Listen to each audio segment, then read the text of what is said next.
This is Todd Gordon telling you to tune in every week to InYourHeadOnline.com, one of the hottest radio internet wrestling programs around. The hard-hitting questions, the guys giving the truth. This is the show to listen to. Tune in. All right, and welcome to In Your Head Wrestling Radio. I am the internet icon, the pride of the pilgrims. I've got a lot of nicknames. I'm Handsome Jackie Jones, and joining me right now is making his 8th appearance on the show. He's a glutton for punishment. Sean Oliver of Kayfabe Commentaries. How can I mess that up? You keep count? I actually, before the show, I actually went and counted on the website. All right. Well, that's good. So this is 8 for me. 8, yes.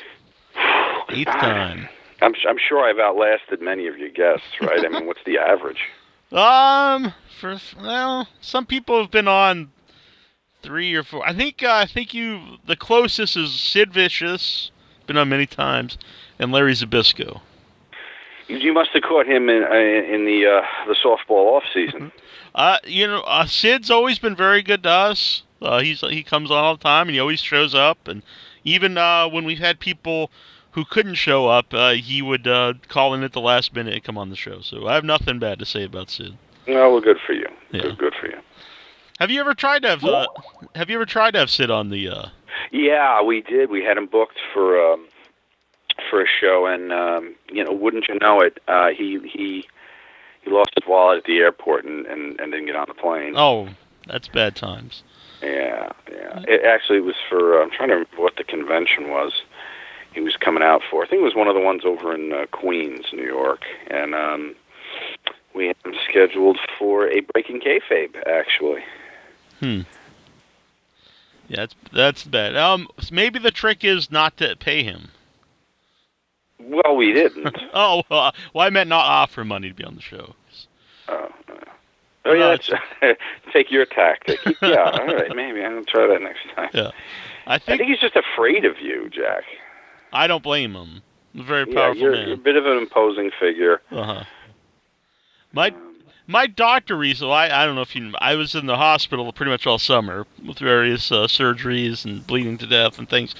And when I started to walk, my doctor saw me walking in the hall, and he's like, I thought you were a lot taller. He's like, you were much more intimidating in bed. That's a very strange comment. You know what? Many people have said that to Tammi Stitch. And it's true. She's much more intimidating in bed, from what I hear. Bleeding to death, I'm sure your diehard fans know the whole story, but so we'll spare them that. But you're okay now, it seems. Yes, yeah, I'm fine now. I guess it was about 2 or 3 weeks ago was my last visit with my surgeon, and he gave me the okay to. It's the first time I didn't have any bandages on or anything stuck to me for since April. Well, you'd always looked so healthy, so I'm surprised to hear this. Yeah, well, it was I had the same thing that Brock Lesnar had. Diverticulitis. Steroid poisoning? Oh, diverticulitis, yes. Right. So now if I do ever fight him, it's a fair fight because we both have had the same surgery. Well, I'm glad you're back up and at it, and you're flying solo. Is this the new style I believe, of the show now? I think Inter might be on the line now. Okay. Yes, I am here. Oh, you see, there goes my whole conspiracy theory that you had actually, much like Sweeney Todd, killed him, and we're going to go into the meat pie business. That'd be a good meat pie. Just had to put a musical theater reference in there in case Lenny Boffa was listening. He is a huge fan, I believe. I just did see the, speaking of musical theater, was Silence the Musical, which is, it's a musical parody of Silence of the Lambs, which was amazing. Oh, God, it can't be good. It was fantastic. There's a song, If I Could Smell Your Cunt is one of the songs, which... Oh, that's good. You know what? When we were choosing wedding songs, it was right up there, and, Yes. It lost to, I think, the Bjork version of Someone in Love, which we went with much to the dismay of anybody over 45 at the time. Well, if you renew the vows, maybe you can. Right. Smell your cunt, and we kind of would have to do a medley. If I can smell your cunt, maybe the stench of your balls is gagging me. Can be the maybe go into that. And a great joke, if I could just real quickly here. The guy gets hired to play piano at a little club in New York City, and sits down at the piano and pulls a chair and goes, "Okay, ladies and gentlemen, I have an original song I'd like to play for you. It's called Take Out My Dick and Jerk Me Off," and starts playing the piano. And the owner of the club looks, he's like, "Did I hear this guy right?" And so the song finishes, and he goes, "Okay, and another song, it's called Pull Your Tits Out," and he starts playing the piano. So he finishes the song, and the owner of the club pulls the guy off stage and goes, "Listen, guy, when you do your next set, no original music, okay? None of that shit you've been doing. Just play standards." So the guy goes to the bathroom, takes a squirt, gets ready to go back on stage, gets on, sits at the piano. He forgot to zip his fly, so his fucking balls are hanging out. So someone from the audience raises their hand. He goes, "Oh, yes." And the guy goes, "Excuse me, do you know that your fly is open and your cock is hanging out?" He goes, "Know it? I wrote it." All right, we can start with the questions now. Excellent. Oh, I have to say, I mentioned this on the show last week, and all over Facebook, is the timeline 2002, 92-93 ECW with Tod Gordon. This was tremendous. Yeah, that was a great coup for us. That was our first series that we were looking to formally wrap up because we had covered all the years. And we had talked a few years ago about going back and finishing it with Todd, like going back to the inception, because I guess technically, our first edition in the series could have been the 94 with Shane Douglas throwing down the NWA title, and thus begins the Extreme Championship Wrestling. But we thought it would be great to do a really comprehensive prehistory, for fans really into the minutia of the business. And so we were great. We were very fortunate to get Todd, and for him to have such great recall, and to be very honest, actually, about a lot of what went on with Heyman. And even though, of course, in 92, 93, there were no problems yet, but we had to. We had him there. We had to talk about his ultimate exit because Heyman started with them in 93, so we covered him and how to get his take on the breakup of the relationship. So we were very fortunate to have him. He was a great guest, so much so, it's one thing to get someone on a show that you need from a historical standpoint, but then when they're like entertaining and charming and you see that they've got entertainment value beyond just the subject matter, then it's a great thing, because you're like, okay, well now, we can move to a U-shoot and we can move to other stuff. So we did end up shooting a U-shoot with him also, which should be happening. And I have the schedule in front of me. What do I have? May 9th I have written here. Seems like a lifetime away. Jackie, that'll be 3 more hospital visits for you before May 9th. Yes. But like all that stuff you said, because it really hit like you said, it's not a guy you really hear a lot about, and then he was like so entertaining on the show. And I also thought not just for you guys, but I thought it did a lot for him, for his legacy, or being part of the ECW legacy. Because I think some people just think of him kind of as the money guy, but there's a lot more to it. And I think I might have said it during the show that Paul Heyman is crowned the spiritual guru of the company, but I think if you really examine it, behind the scenes, it was Todd. Todd was the spiritual leader of that company, the public face, and the guy who stood there and stood on the stairs and gave all those incredibly, rousing speeches, and the guy in front of the camera was Paul E., but the guys in the locker room went to Todd when there was a problem, when anything they needed, they went to Todd. So I think it's safe to say Todd was really the spirit of the company. When you said you were lucky to get him, was when you first approached him for it, was he cool with it, or did he not want to do it, or did you have to talk him into it? I first talked to Todd about doing this, I want to say, it was probably 2.5 years ago. And he was into it from the get-go. But we originally wanted to put a talent with him. We wanted to do Todd and one of the workers who were there from the beginning. And then you look back and you go, who the fuck was there from the beginning that would have any kind of cachet, any kind of name value? All the guys that we wanted to put on, like Stevie Richards, they weren't there. Mm-hmm. So I guess the guy that we decided, talent-wise, that would have been there from the inception up through the change into Extreme was J.T. Smith. And I don't know. It wasn't a marquee that I saw glistening. Mm-hmm. So we said, you know what?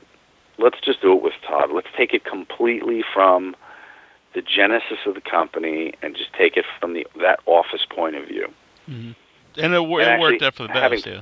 Having talked to Todd more, I think there's an opportunity for a special or two in the timeline history of ECW strand from as a counterpoint to a lot of the talent that have already done years, like particularly 94, 95, obviously, because Todd was gone by 96.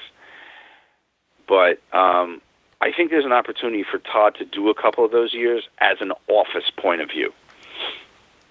Yeah, I was actually going to ask about, well, not him specifically, but just since ECW is like a finite, time period, and there still are like some names that would be cool to hear about, the different years or whatever, if you would do more of, some type of project with ECW, and you just answered it there. Yeah, I mean, I think it was only, God, how many years are we talking about? If you want to talk about when it went to Extreme in 94, and then when it finished in like February of 2001, you're talking 6 or 7 years. But in those 6 or 7 years, it was so rich in what it did and in the characters that came in and out. And the roller coaster ride that was that company from, playing bars basically and clubs to getting the ECW arena to getting pay-per-view. So much had happened. People ask me all the time if there's going to be a TNA timeline. And I'm like, how is the year, 2011 going to be covered any differently than the year 2012 and 2013? I mean, how differently is each one going to sound? There were not enough peaks and valleys and differences in the company. You look at Timeline WWE series, you look at the identity of that company, how it changed from the 70s into the 80s, the advent of cable, the Hogan era, and then out of the Hogan era into the troublesome, Mel Phillips with feet in his mouth and steroid, years, and then bang into the Austin years. So many peaks and valleys, so many interesting things to be covered year into year, weaving the tapestry that makes up that company. How the hell interesting is TNA's timeline going to be? Yeah, like if you just covered like the first 5 years with Jeff Jarrett, just for a name out there or something like that. Yeah. But as you said, like if you would go through every year, it's we did it's going to be basically just the same thing over and over. You'd be surprised about how many people ask about it, though. I mean, there apparently are people. Out there that. I wonder if it's, that they really want that, or if it's just they like the timeline and they're thinking of, run through ECW, the WCW, right. What else is there? The TNA. Well, we have a series coming out. It actually debuts on November 15th. It's called Supercard. And if you like Timeline, you're going to like Supercard because it's kind of the same, not exactly the same format, but it's a cousin. I call it a cousin of Timeline. But instead of focusing on one company in 1 year, we're going to laser focus even further on just one pay-per-view. No, I like this idea. So we'll take it from the beginning of whatever angle with, like, the premiere episode is going to be with King Kong Bundy about WrestleMania 2. Mm-hmm.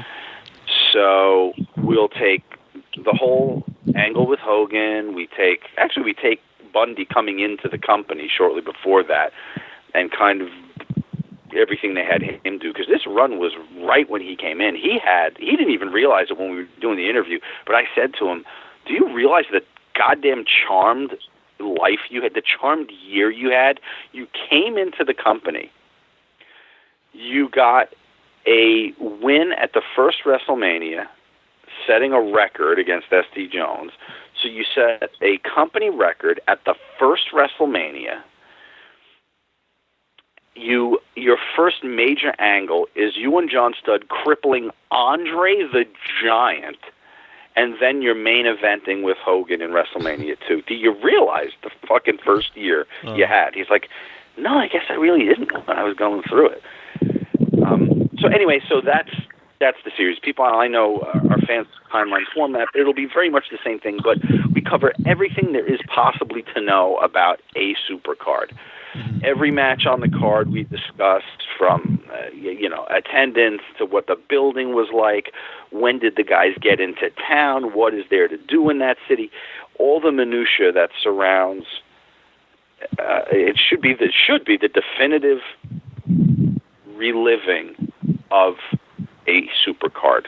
Mm-hmm. And the first one will be Bundy doing WrestleMania 2. How's that? I'm looking forward to that. I'm a big fan of the timeline. That's might be my favorite. I mean, there's going to be, ones that, like, I like this particular episode of whatever, but I think just my favorite series of you guys is the timelines. I really enjoy them. And I think it is because you get more in-depth information instead of, like, almost like a blanket over their whole career. Yeah, well, that was what happened. I mean, I was watching shoot interviews, and I guess we'd had the guest booker series, which was very different. Mm-hmm. But I was listening to, I think, a Superstar Billy Graham one, and they covered, like, his title reign in 1977 in 2 questions. It took about 2 minutes. Yeah. I was like, are you fucking kidding me? Uh-huh. So I was like, God, if I had him there, the things I would have gone through, talking about Bruno and Backlund and the politics and McMahon Sr., like, how much I would have wanted to do. So that was kind of the genesis of the idea. And I was like, well, God, what if we did 1 year? What if we just focused on a year? What if we got a guy that worked on top of the card and just did a year? Because we're never going to see anybody write the book. So what if your DVD shelf was, 30 or 40 discs of the WWE? Each year, the guy that worked on top, from Bruno to Superstar to Backlund to Piper to Brett, and they told the story year by year. It was, and so now it's kind of the dream come true to have this come to fruition so many editions later. Mm-hmm. See, I just want to get to this because there's a little bit of background noise. 972 area code. Who are you? Oh, hey. Can you guys hear me? Yep. Okay, hey, my name's Chris. I'm in Dallas. I feel like a piece of crap now for asking such a stupid question when you guys are talking about something so cool like Supercard and the timelines. But, Sean, I just had to ask. I was going to write you on Facebook, but I've just been wondering. Throughout the WWF, especially in the early 90s, we had the shitty gimmicks with Berserker and, Bash and Booger, whatever. What is it about the Goon that more than any of them just pisses you off? First of all, none of them piss me off, but it's 100% the name. I barely remember the gimmick. I barely remember what he looked like, but when you say the Goon, it's become the punchline. It's like, oh Christ, Jack, I'm going to step on the joke now. What's the guy's name? When you wanted bad TV actor with guest star spots. There was that one guy, Ted McGinley. Wasn't it Ted McGinley? I'm not sure, but I was thinking of someone else. But yeah, the Ted McGinley reference. Someone Google and get the picture. He had the guest spot on every sitcom, and he was kind of like the punchline. So the Goon is that the goon? The word "the goon," the two words "the goon," encapsulized the entire mentality of the company at that time. That's what it is. Okay, fair enough. Fair enough. And I know I do not know how big Batista's dick is, because I know that's where it was going. I wasn't going to ask that. I mean, that's fine if anyone else wants to know. I'm more concerned about, I don't know, how big the goon's wiener is. You know what? And it'd probably be easier to get an answer. I'm going to actually get on that. No pun intended. Ooh, all right. Thanks, Chris. Oh, you can, if you had something else, you can ask it. Oh, no. Just thanks, Sean, for all the great content, and huge fan, and looking forward to Supercard and everything else you have in store. Thank you. Where are you in Texas? Dallas. Oh, good for you. I'm a lifelong Cowboy fan. Have you been to the new stadium? I went for WrestleMania 32, actually. I went for that, and I went for One Direction. Oh, God help you. Hey, it was actually the greatest concert I have maybe been to, and I am a huge thrash metal enthusiast, but man, they can put on a show. Good God. Jackie, dump the call, Chris. Thanks, Chris. Thank you for calling. What I always remember about the Goon was the shoes, because it looked like he was like he was supposed to be wrestling in skates. So he had these shoes that looked very uncomfortable to even walk in, never mind wrestle in. And they went down to almost like, not like all the way to a point, but like they were like diagonal, and they were very big. And Yeah, you know, that's a good point. I think where the WWEF went wrong at the time was, like, it's believable that a dude who played hockey could try his hand at wrestling. Sure. So there would have been nothing wrong with Burrell Irwin coming to the ring, maybe wearing a jersey, but he took the jersey off, and he had the wrestling gear underneath, and he fought. And his whole thing was, I'm an ex-professional hockey player, and I'm here to kick ass. The problem was they wanted us to believe he was on skates in the ring. Like, dude could have been a garbage man. He's a fucking garbage man, and you know what? Yeah, I'm going to try my hand at wrestling because I think I'm tough. So maybe he comes, he maybe leaves his pail at ringside and gets in the ring and looks like a wrestler.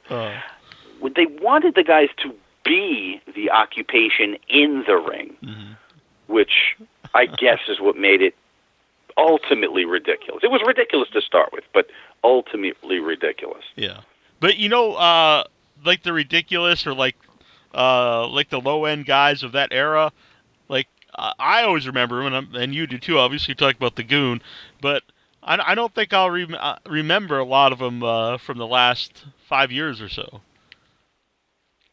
Because contemporary guys? Yeah, because a lot of them, even now, sometimes I forget their names, and they're like on the show every week, and I watch it every week.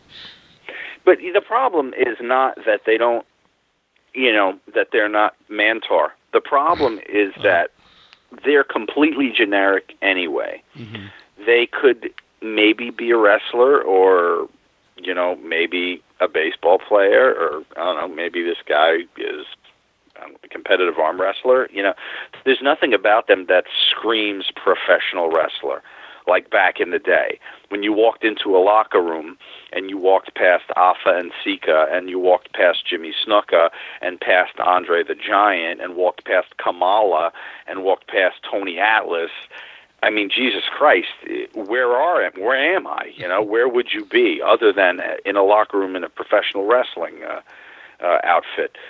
So nowadays, if you walked into a locker room, with the exception of Hornswoggle and the Great Khali, you'd be like, I could be anywhere. Here's some athletes, or maybe underwear models, or good-looking guys putting oil on, and there's a kind of a generic look to the wrestler nowadays. Trimmed down. Not larger than life in any respect. I don't mean you have to be on the gas, but I'm just mean even persona, not a larger than life persona. Mm-hmm. It does seem though, when there is a big guy, it's almost like the fans, instead of before, if they would see a big guy, they would be interested even if he wasn't good, and maybe eventually they would lose interest. But now it's almost they have to fight the crowd because they are a big guy.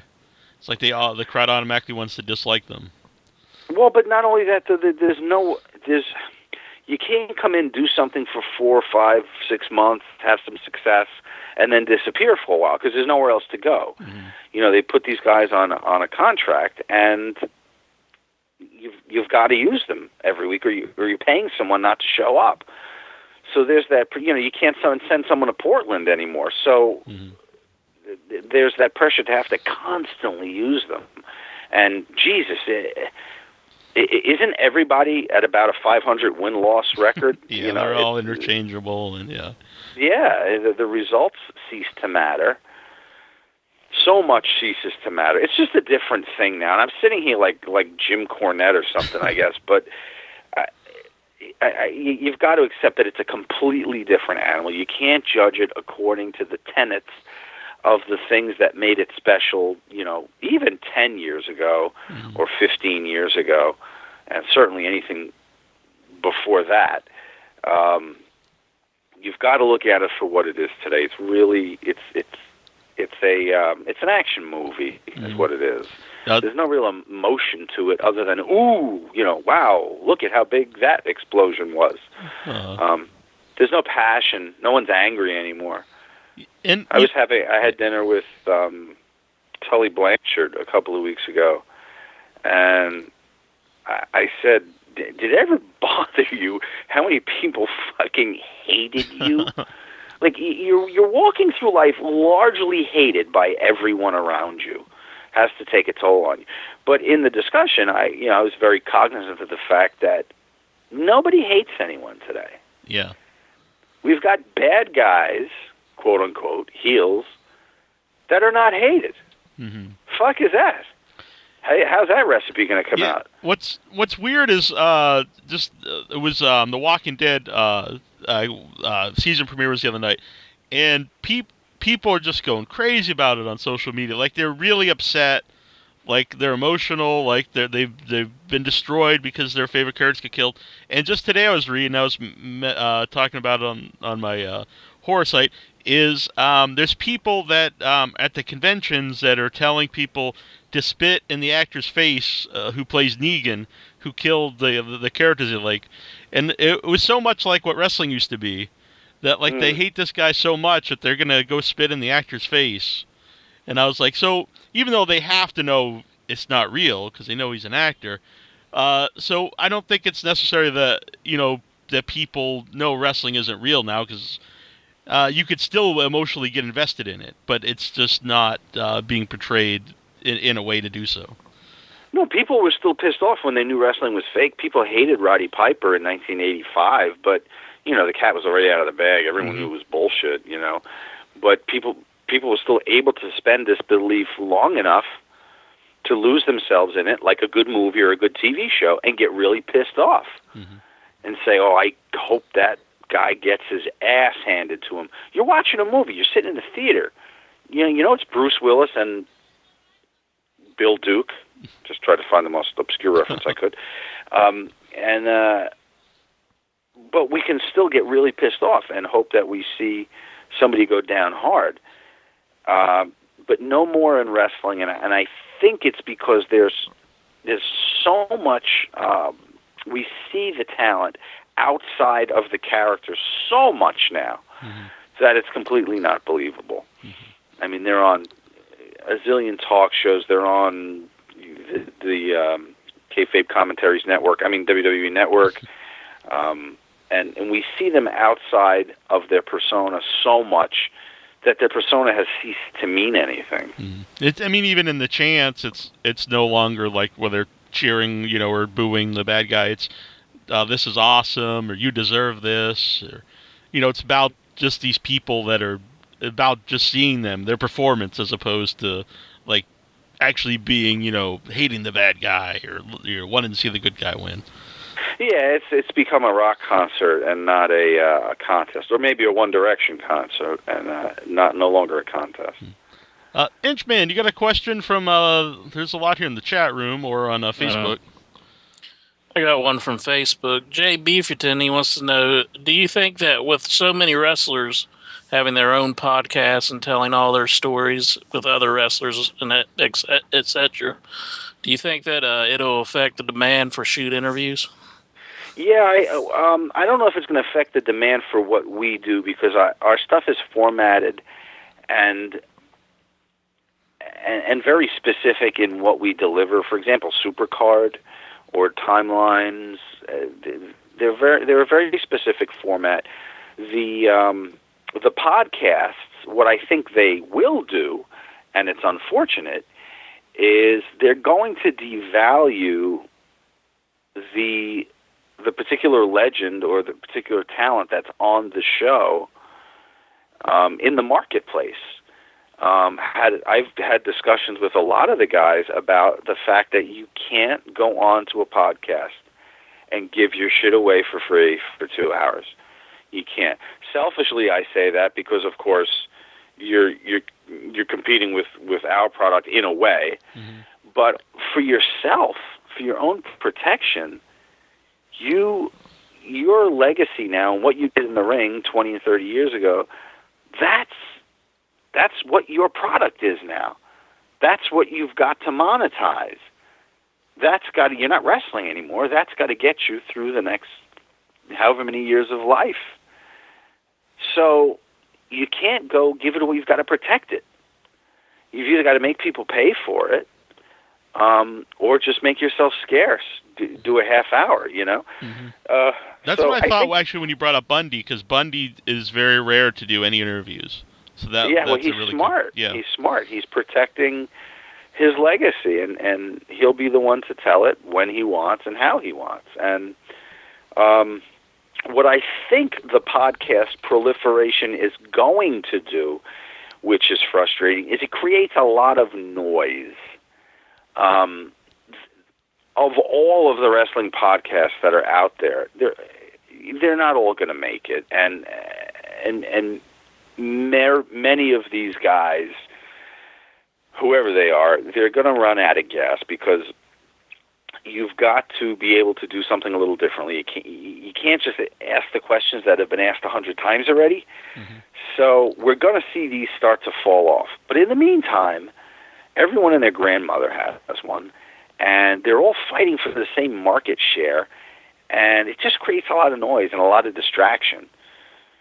So the quality will hopefully rise to the top, or someone who's got something a little different, who's got a different take on things. It's no different than the shoot interview industry. Mm-hmm. I mean, you forget that. I mean, right now, I guess it's us and Rob and High Spots are the only three standing. But everybody took a shot at it, from the Wrestling Observer to there was that Pro Wrestling Diaries for a while. Mm-hmm. I mean, a lot of people took a shot at it. Some... I mean, I don't know why they fell off. I have my theories, but they couldn't sustain it. They either weren't different enough, or they weren't managing themselves like a business. But hopefully, the ones who do it differently and with fidelity will remain. Yeah, I think the Observer one only lasted one episode. It was the Abdullah the Butcher one, and I think that was the only one that was ever released. Looks real easy, man. You can buy the guitar, but it doesn't mean you're going to play like Eddie. Right. Yeah, and I remember the Torch where they did a couple. They had like Russo and Ed Ferrara and maybe another one. But yeah. Oh, was that the Ultimate Insiders that they did, or was that somebody else? Yeah, I believe that. Yeah. It was a guy. I don't know if there was. I know it's a guy from the Torch. I don't know if it was affiliated with the Torch or not. But. Right. Well, like I said, it's. When you get out there and you put it out, and the true test of anything is the fan votes with their almighty dollar, and that's the only vote that matters. And nowadays, with so much shit out there for free, and with the amount of piracy, mm-hmm. It's a huge compliment that people continue to pay for Casey's product, because they know it's the only way it's going to survive. I mean, we're not a multi-million-dollar company. We fund our programming with the sale of prior programming. So if you like our stuff and you think it's different, we're going to have to fund it somehow. Mm-hmm. you used to host all of the projects, but Jim Cornette does the Territories one, and Gabe Sapolsky does. I don't know if that's going to be a continuing one, the one that Gabe Sapolsky did, and then you have Leva Bates doing the Bombshells. Like, what was the mindset behind having some other hosts do different projects? Well, let's see. I got tired of people calling me fat and tracking how much hair I was losing or how gray it was or, how much weight I'd put on since the last interview. So I decided I had to put someone else in that spot. Well, fair enough. No, quite honestly, it was, you got to pick the best person for the best job, just like you got to get the best guest for the best show. Mm-hmm. Like, not everyone makes a compelling shoot. As you find out when you do 37 of them, there's a few you'd like to take back. So you got to get the right guest on the right show, and you need the right host too. And we wanted to do something with Cornette, and Cornette had approached us. He actually first approached us about taking over Timeline, I think, but it was already off and running, and people don't like change. Mm-hmm. So I said, we're gonna find something for you. Don't worry, it'll be the right thing. And we'd been kicking around the Territory series for a little while at that time, so it made the most sense to put those two together. And he's great. I mean, he does a far better job than I'd be able to do with it, because I'd be coming at it very much from like a historian point of view, like researching and asking questions about things that I never saw. For the most part, with timelines, I'm asking about things that I saw, so I can carry the conversation and dig a little deeper. But with Back to the Territories, Corny, because he's a madman, has seen everything that he's talking about and has the memorabilia, that we photograph and put up. So he was perfect for that. The female show, I would have done no good sitting there carrying that. So we wanted to get somebody that was able to, would have been a great host, but could talk to them on their level, who was also a participant in that indie female scene. So Leva was a great choice for that, a natural choice. And then Gabe's show, that's all about the guys that Gabe brought along and that he's ready to send off to the next phase of their career, NXT or WWE. So we get the guys that are ready to head off, and we sit them down with Gabe for the final hurrah. They do a career retrospective. They look at the matches. We license the matches so you can actually see them as the talent and Gabe are talking about the things they did together, the decisions they made to build the character and career that, is giving Triple H a boner right now. Yeah. So we got Roddy Strong coming out soon with cool. Gabe and Chris Hero also. Mm-hmm. I was going to say, because I think I'm roughly about the same age as you, and so a lot of I grew up watching 80s wrestling, and I don't watch a lot of indie wrestling. So honestly, when I watched that, I went in thinking I'm not going to like this, but it was very interesting, and I was a fan of that one, and I look forward to more of those. And I thought it was great that you did have the matches, so it was almost like a commentary track, of the match, right? And not just the match itself, but what was going on around that period in their career. And boy, we're really keeping them intrigued on your chat room. They're talking about the Cubs, the World Series. It's a full baseball discussion that's now going on. Yeah. That's usually we tell people not to go to the chat room, but it used to be It used to be a lot of people just talking about masturbating, but. I think that was covered earlier. Yeah. I did. You did speak. You mentioned about the U-shoots and some guys maybe not the best for the U-shoots, and I did have some. I did have some new games for you to use with new generation wrestlers. Yes. So this is what I came up with. You can replace the gimmick bag with the app phone. And then, so you could be like, you'd have like, hey, Pokemon Go's on this app, is the app on this phone. What wrestler comes to mind right away? Right. That would be a good one. Right. Retweet, follow, and block. That could replace Fuck, Marry, Kill. Good. So, we find out who they would rather retweet or follow. the friend zone instead of like who's a hoe. People could just say what women are their friends. Right. And yeah, it's really lost its edge. Yeah. No, again, it's having the right guest, and I think we've learned. I think Hornswoggle was a bit of an exception. I actually wrote that because Hornswoggle. Not only do you guys had good chemistry together, I thought, but he really tried to be honest and have fun on the show. He was giving it his all. He wasn't trying to hold back. I knew that would be the case with him. I've known Dylan and was friends with him, so I knew that wasn't going to be a problem. But in the past, never having met someone, you have to take them at their word when they say, yeah, I'll answer whatever you have. You kind of got to go at their word. And then some of them even say, not only will I answer any question, but I'm ready to drop some fucking bombs on some people. And you go, whoa, okay.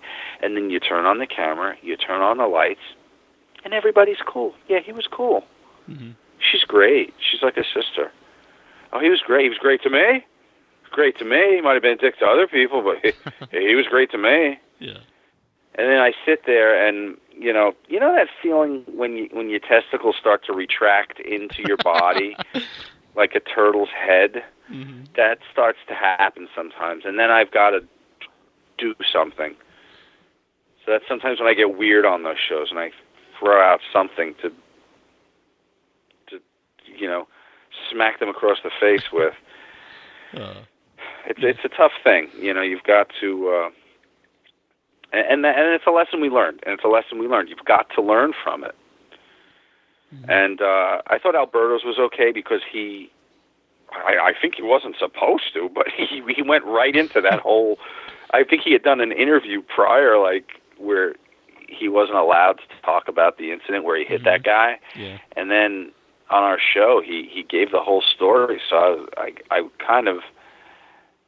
was impressed by the fact that he was willing to risk the agreement he had with WWE by going into that. It was that important to him to set the record straight. So I thought the Alberto one was okay as far as contemporary talent goes. Mm-hmm. Yeah, and he seems like he kind of seems like a throwback guy though from another. Yeah, that's true. I'm calling him contemporary talent, but he's really old school because of his family, because of the upbringing, and because he did the circuit for so long, like in Mexico, and finally coming up here. Yeah, you're right. I'm calling him a contemporary talent because he was on TV recently, but yeah, you're right. He's got more the mentality of the typical you-shoot guest. Mm-hmm. Yeah, when about Cornette, I wanted to mention about the Territories one. What makes those so good? Everybody, I enjoy seeing Jim Cornette, rant on stuff that he hates, but it's nice to see him actually talk about something that he really loves, and you see a different side of Cornette. You see, he's happy and he's got so much knowledge about the material he's talking about, and it really adds a lot to those. They've been great, I thought. Yeah, and I'm really I think people enjoy them, and they're a part of what we do is we try to time capsule history. And these shows are a great accomplishment as far as that goes. Because, who the hell is going to do a 2-hour show about Crusher's Indianapolis territory? Right. So... let's see here. Golgo, he wants to know, is there any chance of another Missy Hyatt pajama party? 0. Will there be a Wrestling Most Season 4? I think we're done with that series. Is there any reason why? It was too... I think, outside the box for fans of the shoot genre. Mm-hmm. I loved it. All the shows I like, I end up having to cancel. My Side of the Story was one of my favorites early on, and it never caught on. I really think that the more highly formatted a show, I think it turns off a lot of shoot fans.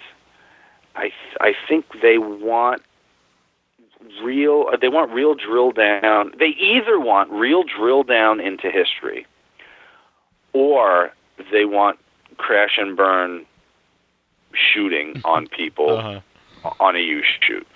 You try to do anything that's more typical entertainment related. They don't know how to take it, and so I don't think. I think the people that watched it liked it, but it just the dollar signs didn't justify continuing to do it. Yeah. Let's see here. Mike Terry wants to know, have you ever watched that dreadful JBL interview show on the WWE Network? If so, which episode made you grind your teeth the hardest? I haven't seen one. I have not seen one. I just only know that he's doing shoot interviews now. Now they're not even just emulating us. Now they're just doing shoot interviews. Yeah. And it was funny. I was told that on the Bischoff one, he even references. He's like, I've seen on a lot of those shoot interviews, and he does like the little quotes with his fingers. It's like, I've seen questions on a lot of those shoot interviews about whatever the fuck he asked about, but. I love them referencing shoot interviews now. Yeah. I always think it's odd, not that they're bad, but that they call the Austin podcast a podcast when it's like live it's like a video show on the network. It's not really a podcast, but. Well, it's once again trying to make something edgy and trying to make something cool, and next generation, we'll call it a podcast. He fucking mentioned me on his podcast last week. I did kind of pop for that a little bit. Austin said to RVD, he goes, I saw that interview you did with Sean Oliver, and did you get any heat for not going over to Iraq? So I think that brings us one step closer, baby, to getting a little stone cold action on KC. That would be sweet. Probably only about $49,999 short now. You started GoFundMe. Yeah, mine's not nearly as cool. Glenn Goberty mentions us sometimes when he's talking to Vince Russo. He might book you losing to the invisible nurse in your next round in the hospital. Right. I have to mention this. It was a caller last week. And I don't know why he brought this up, but he quoted this show I did in 2008 where I mentioned that there should be a what if video with Disco Inferno, and he would talk about all his booking ideas, and I mentioned the Invisible Man and the Alien one, and so anyway, he called in the show, and he remembered. I didn't remember this, but he remembered it all, and he's like, you have to tell Kayfabe Commentaries that they owe you a cut of the Glenn Goberty video, because the cat's out of the bag. That's where we got the idea, Jack. Let's see here. I got a caller. It was funny though. I forget the caller's name, but it made me laugh a lot. Caller on the line here. Who are you? It's a blocked number. Hello. Intro, do you have a question from the Piper McGee wants to know, what is the most unexpected, funniest response you have had at a kayfabe commentary shoot? Uh-oh. What is going on? It was when I was asked a question by Incher, and I got Muzak from the ShopRite playing as my answer. I asked that one so good. I'm sorry, but I don't know what was going on there. It beats me. Unexpected. Funniest response you've had at a kayfabe commentary shoot? Nobody's really funny. Oh man. You know what I enjoyed? I enjoyed in the Sean Waltman when we did word association with the Hobag, and Lillian Garcia got Big Bush. And you know what was great about it? We never elaborated. I never followed up. And it became a thing where when she sees him, she gives him shit to this day because he said that. So I do enjoy that in retrospect. And the funniest off-camera reference that I'd ever seen in the wrestling world, I was in the car with the Iron Sheik and his agent, Eric Sims, and we were driving over we were doing publicity for the first Iron Sheik roast. And we were on our way over to do Mad Dog Russo's, not Mad Dog Russo, I'm sorry. What's the guy that talks like this? The sports guy? Someone will remember. Farrell? Farrell, yeah, Scott Farrell. We were going to do Scott Farrell's show. And so it's a Friday night, and the show starts at like 10 at night. So we're stuck in terrible Lincoln Tunnel traffic, and the Sheik's been drinking beer. So, he's got to piss so bad, and we are gridlocked in a 4-lane helix entrance into the tunnel, and he's got to piss so bad, and Eric's screaming, "You can't piss in my car! You can't piss in my car!" So the Sheik, who is a Muslim, begins to pray to Jesus to not let it come out. So it's just this whole dynamic is happening. Eric is yelling at him not to. He's praying to Jesus. I'm in the back seat fearing that I'm going to have to smell piss for the next 2 hours that we're trapped going into the tunnel. This is back in, I don't know, 2009 or something, so there's still, the Homeland Security action all over the place, guarding the tunnel, guys with rifles. So he's screaming to Eric now just to stop the car at the toll so he can get out and begin pissing. And Eric's yelling, "No, you can't just get out of the car and piss. You can't get out of the car and piss." To which Kaz replies, "Ox Baker did it."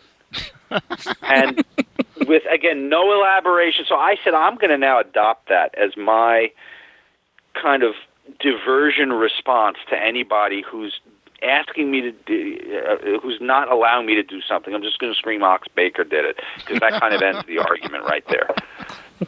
I love it. Bruce Briscoe on Facebook, he just messaged me.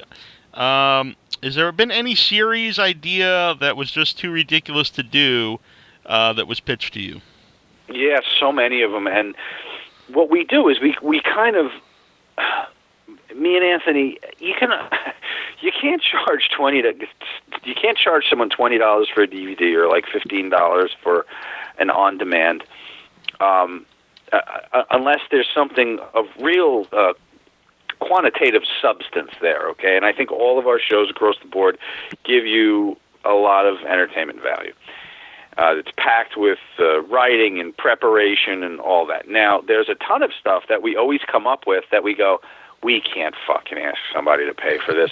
But if we ever had a network where you paid us like $20 a month and we just had to put up a lot of stuff, there's a lot of stuff that in a mosaic of other programming for the month would be good.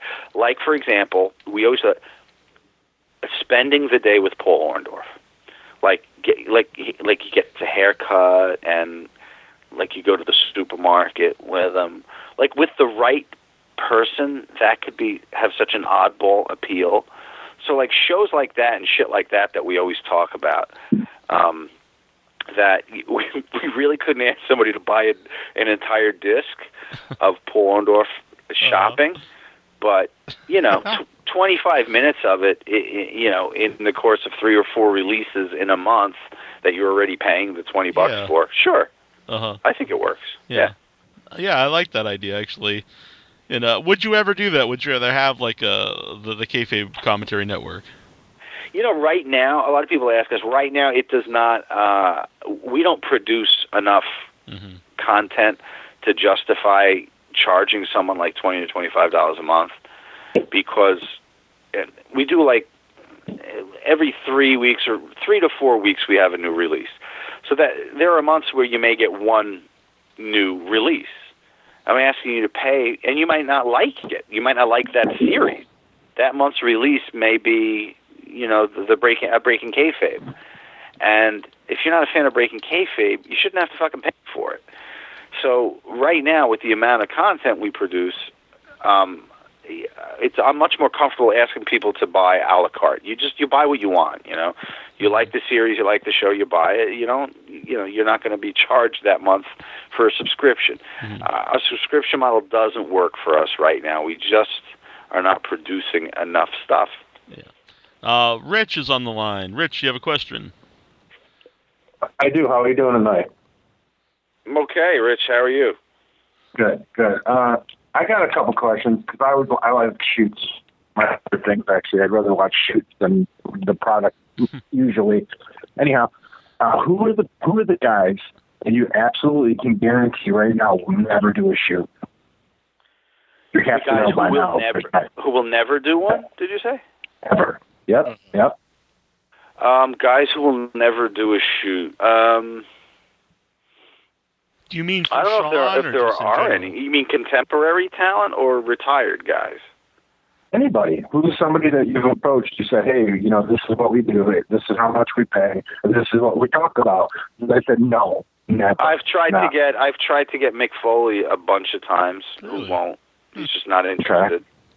Okay. I think he again paints the entire shoot genre with the same brush, which is a common thing that we fall victim to a lot. Mm-hmm. People who know us know we're a little different, but if people just hear, oh yeah, that some guys want you to do a shoot interview for you, they're turned off immediately. I've talked to Mick a couple of times, and I don't know, I thought he understood that we were different, but when it came down to trying to get it done, he was not interested. We wanted to give him a timeline year, actually. It wasn't anything where he was going to have to be shitty to anybody. We were just going to do a timeline. But, yeah, couldn't do it. Many times tried. Tried Pat Patterson a bunch of times. Sat down with him, I guess, a year ago and made an impassioned plea like a bitch. And... his book was about to come out, actually, so I think that's why he was hesitant to commit to anything, because of the book. Prior to that, I guess it was his allegiance to Connecticut, which still may be the case. A lot of people use the book as the excuse. Who else have I tried to get? I don't know. Those are the two that come to mind. That's fine. Yeah. I like them the most. What about Dynamite Kid? Who, Dynamite? Yeah, Dynamite Kid. Somebody just talked to me about him recently, about a week ago, kind of the guy that handles him, and he couldn't travel or anything for it, and he's just really not in a very good way right now, so that's not good. That sucks. That wouldn't happen. Plus, somebody did something with him and put it out, and it was not very impressive. I'll say maybe if you ask... Yeah, just one second. I was say maybe if you asked Mick to rebook Christmas, he would do it. Maybe. You go on, Rich. That's right. Also, I just want to ask why you don't do something, or something I noticed you haven't done a lot. When you sing somebody down, you always usually start out at the beginning, right? You often don't ask them what their parents did for a living when they were growing up. That would be a nice little extra thing to ask, to add a little more. You should watch The Raven, Breaking Kayfabe. You clearly didn't watch The Raven Breaking Kayfabe, because I want to do the whole show about it. I'm not criticizing you, dude. I think you're awesome. You do awesome work. I love shoots. They're great. You ask funny questions. You ask stuff that sometimes people are a little scared to ask, I bet. But I just wondered, I don't notice you asking that a lot, and maybe I just missed that. But I didn't see that. I think Scotty's hilarious. I bet it's good. If it's pertinent to the show, I would have no problem. Like a you shoot, the fans are asking the question, so I'm kind of out of the equation there. Okay. In a timeline, we were covering, the year 1986 in the WWE. Again, not pertinent to what George Steele's dad did. I understand. But for the Breaking Kayfabe series, I do often the whole idea of the Breaking Kayfabe show is that we talk about the person's life outside of the ring. So I have discussed the family lives of almost everybody on Breaking Kayfabe, I think. Okay. And most recently, Scott Levy, whose dad was the managing editor of the National Enquirer. I've never seen anyone talk to Scotty about that. And in working with him on Raven's Wrestler Rescue, I had this information. I knew it for years, but once I got comfortable with him enough, I said, "Dude, I got to ask you, did your dad run the fucking National Enquirer?" He's like, "Yeah." I'm like, "So you grew up in a household that was coming up with the stories, and he's like, yeah. I said, okay, that's it. That's going to be a break. That's why he's the booker. That's why he's the booker that he was. Yeah, absolutely. Exactly. And we talked about that on the show. I said, you're doing the same shit your father did, except he was doing it about Johnny Carson, and you're, doing it about the Blue Meanie. Okay, one more thing, because I've heard it said, and I'm trying not to take a bunch of time. I'm sorry, but I do have these questions I'm trying to ask you. No, Rich, they have no other calls. Believe me, you take as much time as you want. No, I think I got a lot of calls, actually. Anyhow, the other thing is, I've heard a bunch of the guys say to you personally while you're talking to them, you've been told personally by wrestlers that, oh, I could do a whole DVD on Kurt Hennig ribs. Oh, I could do a whole DVD on Kurt Hennig ribs. You might want to do that because these guys are getting older. We know how the business goes, blah, blah, blah. Don't want to bring it down. But I think, I don't know, maybe it's just me because I'm a huge Kurt Hennig fan, but his ribs are hilarious. You laugh out loud hearing the stories.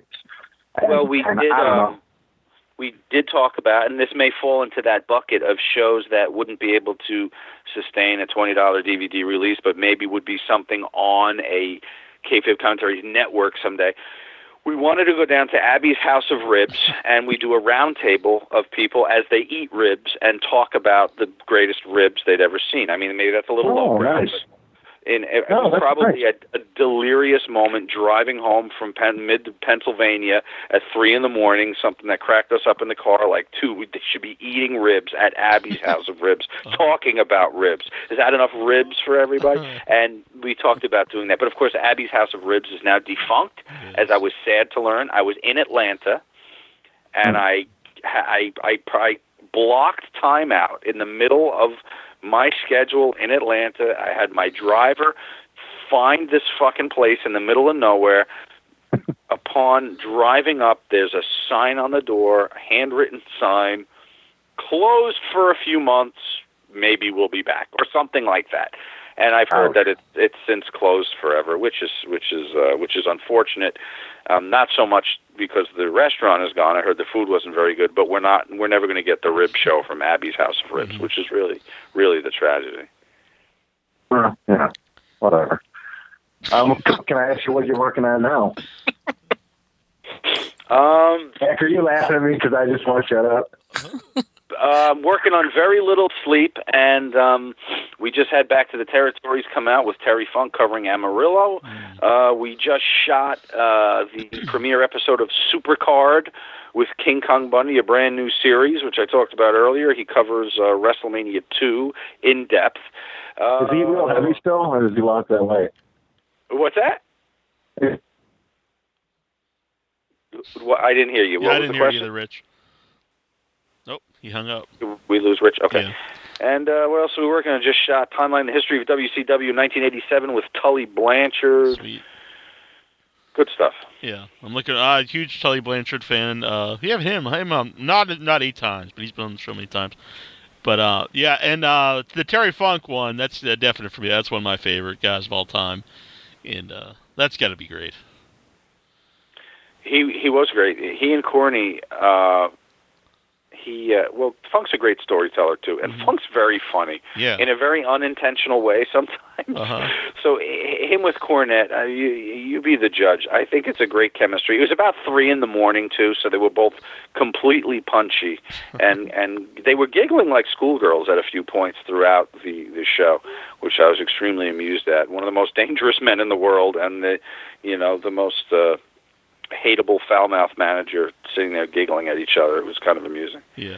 Funk's, like you said, he's hilarious, and I think some people don't realize that when they have him on different interviews, and they want to keep it real serious. And I always thought, in my opinion, our best interviews are with Funk on the show, and it's because we have fun with him, and you see, and you get that out of him, and he's a hilarious guy. Plus, he has all the stories and stuff, so.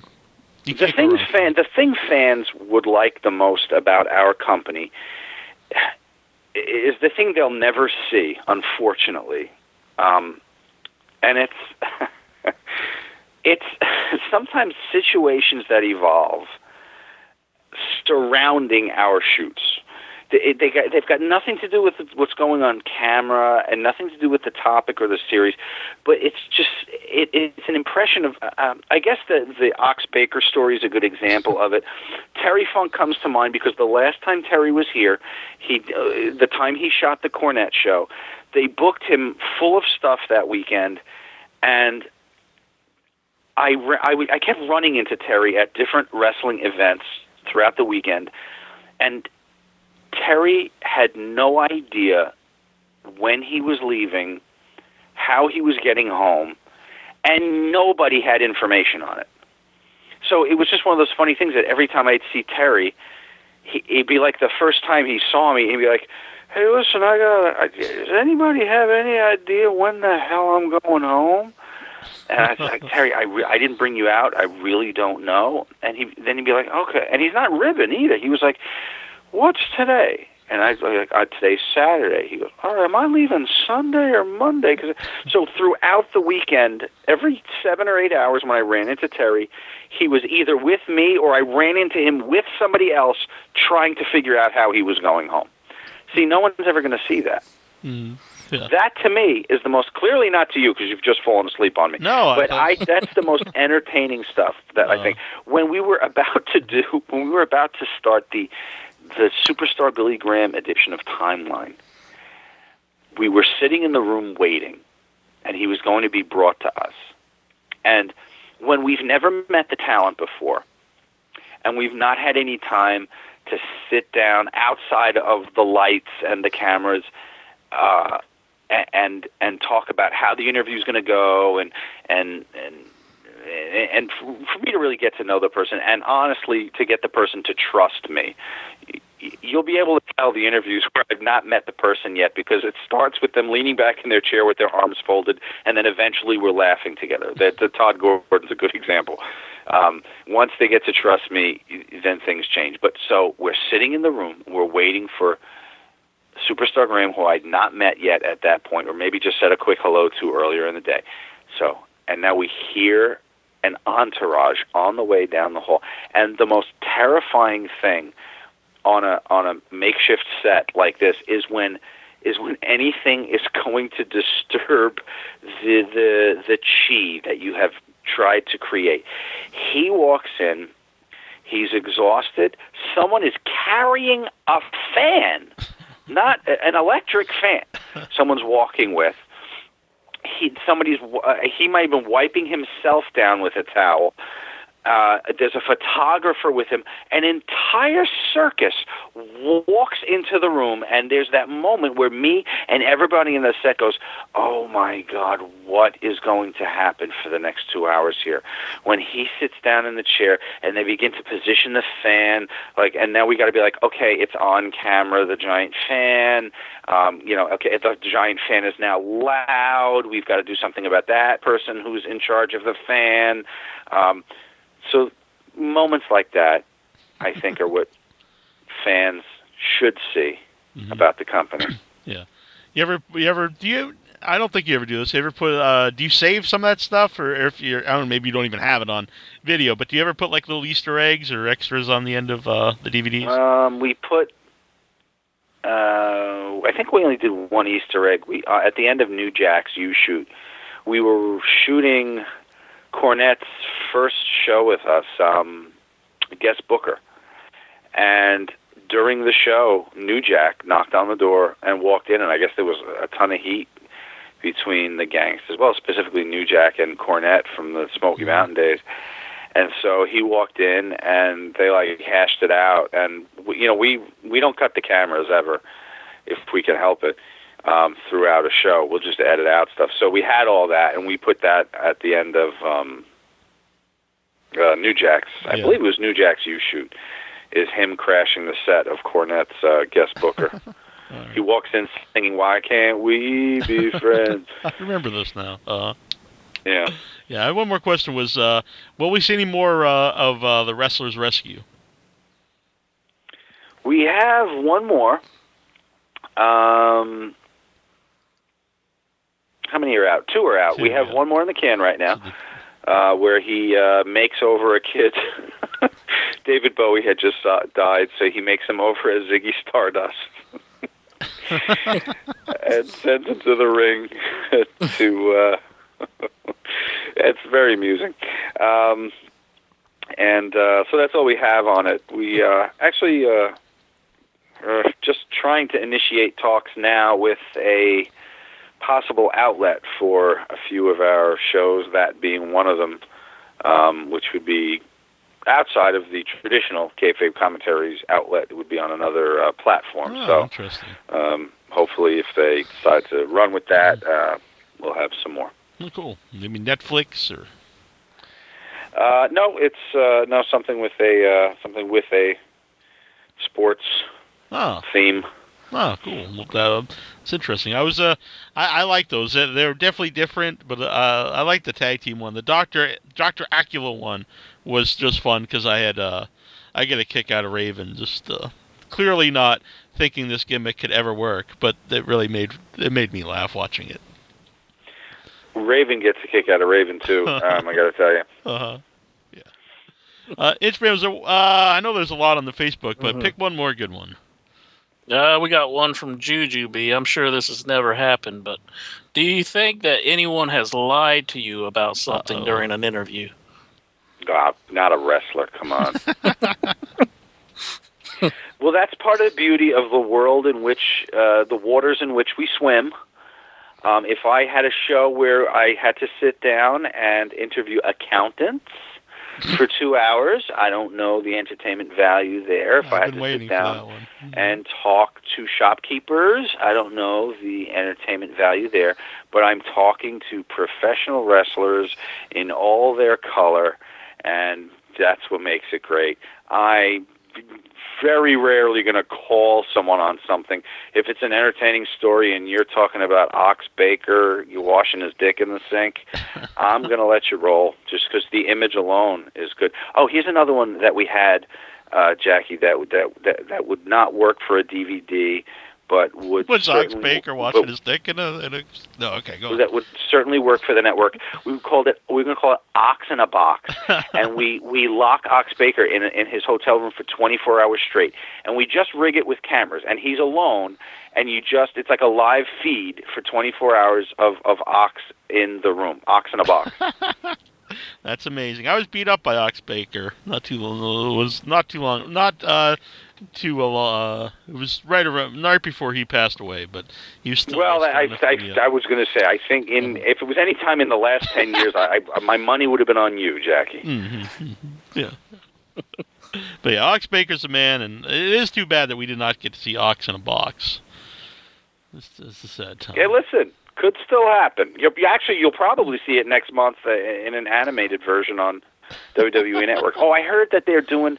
Are they doing little animated things like we did on Wrestling's Most now? I honestly don't watch a lot of stuff on the network. Do you know? All right, somebody put it in the chat room or on Facebook or something if that's true. Somebody told me that now. You remember in the Wrestling's Most, the motif for that show was like animated or comic book type. I think they got some new show where they have wrestlers tell stories and then they animate it. So they do really crude animation like we did for I think so. Somebody told me that. How long will I have to stomach this, Jackie, until I sue them? I don't know. There was I don't know. I remember seeing now the ad for that. Now that you mentioned that, Inchman, when they do the big montage ad of all the stuff that's coming on the network, it's that and it's Ride Along and Holy Foley and all the stuff that I'll never watch. But yeah, exactly. I don't know the Holy Foley one. I just can't. I'm not. I just can't tune into that one. Yeah.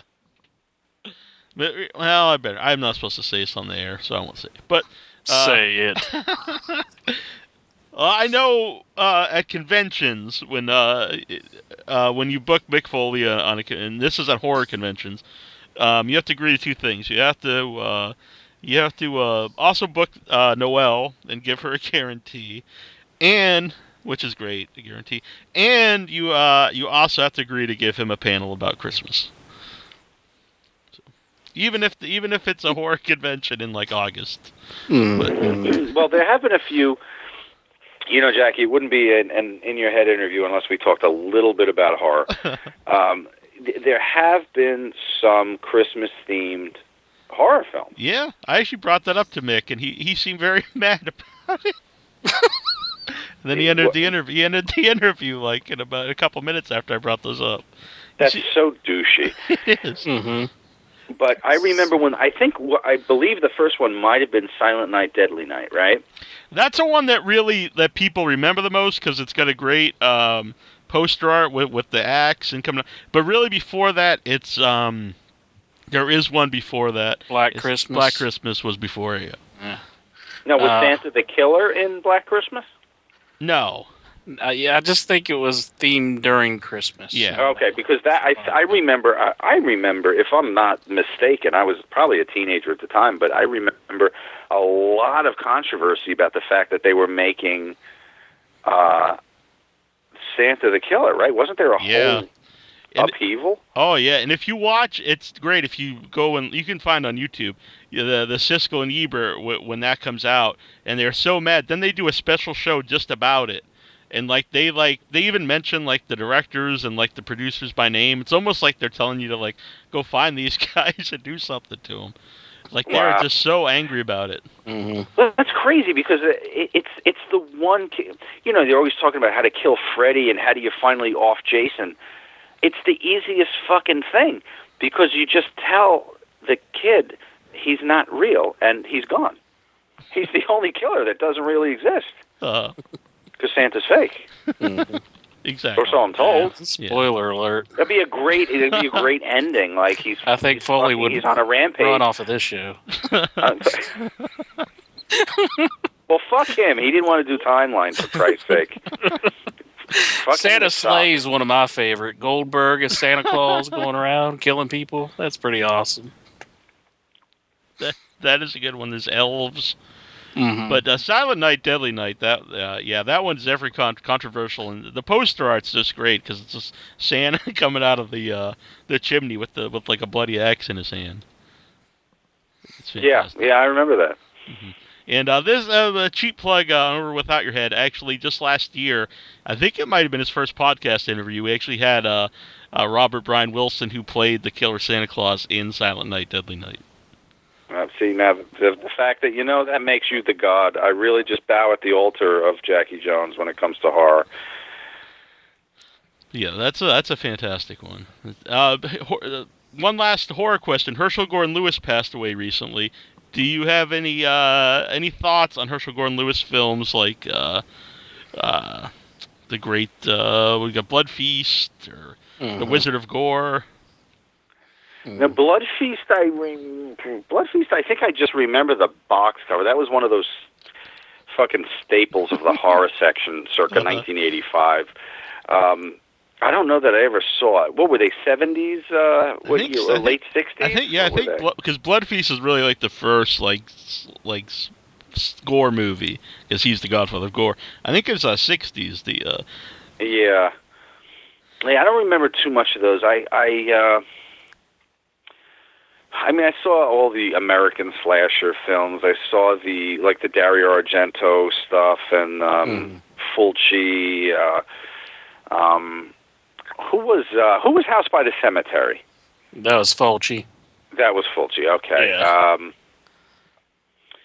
Splatter University, was that a foreign? Splatter University. I don't know that one. Okay, well, listen. I think that just was re-released by Arrow recently on Blu-ray for the first time. Splatter University.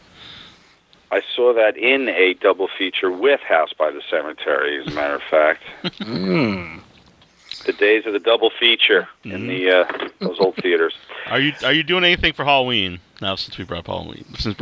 You know what? I'm at the age now. I still appreciate Halloween greatly. I love going into those stores. Now they got those massive Party City stores where they got some genuinely terrifying fucking things jumping out at you from all corners of the store.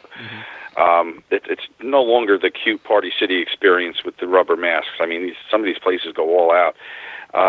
So I dig I did going in there, and I've got an 11-year-old daughter and a 4-year-old daughter, so they can't really appreciate the horror aspect of Halloween too much. So, I'll be trying to sneak on a little something that's not too terrifying for them.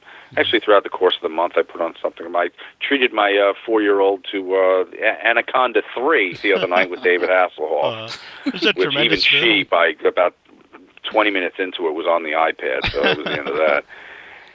But, no, I mean, I dig Halloween. I love the whole vibe.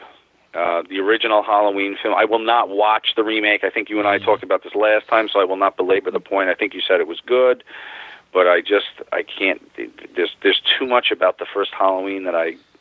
Well, I definitely think the original one is much better, and it really misses the point, I think, of the original film, where he was just a kid from a normal family, a normal town. And he kills somebody, he becomes a killer, and then Loomis really puts over how evil he is, because he spends all these years trying to reach him, and then he realizes he's evil, and then the new one, it's like he's bullied and from a terrible family, so there's really? See, now I didn't even know that they tinkered with the story at all. I just thought it was a pretty faithful remake, just a little more slick. And I didn't want the slickness. I mean, that's part of what is scary, is that I'm going to turn into film geek here, but the real low contrast film, film stock, where you really lose things in the shadows, and the blacks are really black, and I'm not talking about Ron Simmons. The black tones are really buried in shadow, and that's what I love about those old films. I don't want them cleaned up. I agree. I think that's a problem when they do restore a lot of them, because they make them, the Texas Chainsaw Massacre one that they just restored, the original movie, and it's too bright, and you see too much, and it also takes away from the whole atmosphere of the movie. And which are the ones that Rob Zombie remade? He remade Halloween. Mm-hmm. Oh, it was just Halloween? He didn't do Texas? No, I'm not sure who did the Texas Chainsaw Massacre remake, but... Okay. Well, because there's nothing preventing these guys, especially now with all the digital effects they could do. Nobody fucking shoots on film anymore, unfortunately, but with all the digital effects, you can make that. You can recreate that look, that kind of grainy... It almost gives it like a home movie type feel. That's why Texas Chainsaw was terrifying. It was like you were watching a home movie, almost like an 8mm that the kids were shooting while they were out, driving through the countryside. Definitely. I think making it look too clean takes all that away, and you can do that. You can replicate that. I wish someone would have the balls to say, "Yeah, let's shoot it dirty and ugly," and it's not a mistake. And it's an impressionistic view of Texas Chainsaw. Yeah. Dirty it up a little. Yeah, I agree. Yeah, and I almost every weekend, Annabelle and I go and see movies, midnight movies, and they show them in original 35mm if they get the prints, and it is something special about watching them the way they were meant to be seen. Again, it's a real old fart conversation that we're having now, but yes, I agree 100%. Well, excellent. Well, it's always fun to have you on, Sean. And hopefully we'll have you on for a 9th appearance. All right, guys. Listen, Jack, stay healthy. Thank you. Insure, you talked way too much tonight. I want you to tone that down before we get together. Now, is there any heat between you two? Don't. Let's turn this into a you shoot here. Yeah, the last show we were both on ended very badly. So this is the first time Intra and I have actually talked in several weeks. So everything's fine, Sean. All right. Well, everything's great. Listen, Jackie, don't piss this guy off. He sounds like he could have pulled the plug a couple months ago on you coming to visit you. Plus, he's packing heat. He's got concealed weapons and held a pillow over your rather prominent face. All right, gentlemen, it's been real. Thank you. It's been a good time. Always a good time. And I think everyone knows, but where's the best place to find Kayfabe Commentaries?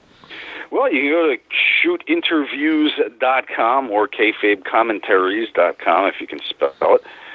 One thing I would take back, boy, that company name is a pain in the ass to type. Follow us on Twitter, Kayfabe Comment. We got our Facebook page. Pretty hard to miss us. But if you want to go right to the source, come to shootinterviews.com or kayfabecommentaries.com and check out our trailers. If nothing else, we've got hours and hours of trailers of our shows that you can sift through and enjoy. Yeah. And if you're a fan of history, just last night was the release of Back to the Territories with Jim Cornette, starring Terry Funk, covering Amarillo. Definitely. That one's one I'm really looking forward to. Not just because you're on here, but I love Terry Funk, and I love the Cornette on the Back to the Territories. They're awesome. And I know we mentioned this last time, but now you can also watch this stuff on Roku, which I'm a big fan of the Roku.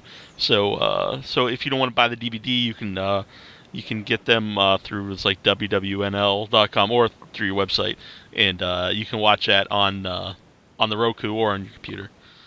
And we just added, I should have mentioned this, but we just added our KC Downloads service. So now you can actually download the file if you prefer the ownership of the file as opposed to ownership of a stream. When you go on our site, just click the KC Downloads option when you go to purchase as opposed to the DVD or the on-demand, and then you can download a file. Excellent. I'm going to ask one more question because it is a good one. Is Al Wilbur in the chat room, Sean's best horror-based wrestling gimmick? Horror-based wrestling gimmick? The Yeti. God, I mean, the Yeti, that's all you got? The best one ever is the Undertaker. Yeah, I think it's kind of hands down. I mean, he's a biker now or whatever the fuck he became at the end. But, I mean, when he did that, when the fucking lights would go down and he would come out and roll the eyes and he put the fucking guy in a body bag, for Christ's sake. After the pinfall, rolled Lanny Poffo into a body bag or whoever. Mm-hmm. I mean, that was something that really could have gone one way or the other. Yeah. I mean, that could have replaced the Goon as the reference for ridiculous angles. But, I mean, credit to Mark and Percy and just the way it was handled. Also, by the bookers and by Vince, just the way it was handled. I think you got to say it was the best horror gimmick ever, right? Am I wrong? Yeah, I think that one. It's hard to argue anything better than that. Mm-hmm. Definitely. I mean, I like Corporal Kirshner running around his leather face too. I mean, that's in Japan. Actually, Corporal Kirshner running around as Corporal Kirshner was a good horror gimmick. yes. Okay, in Mick Foley's book, he says Corporal Kirshner was the sadistic guy who got pleasure out of actually hurting people when he was wrestling his Leatherface. That was because he didn't celebrate Christmas and he was a Jew, so Mick wanted to slam him to everybody in the book. I would not doubt it. Also, Mick Foley gave away my table at a convention, which I will never forgive, and he gave it to Ashley Massaro. I was Well, who would you rather sit next to all night long? I came back and I was hosting a panel. I forget which one, Texas Chainsaw Massacre maybe. I come back and all my stuff is just laying in a pile on the floor, and he gave my table to Ashley Massaro. It's bad times. Right.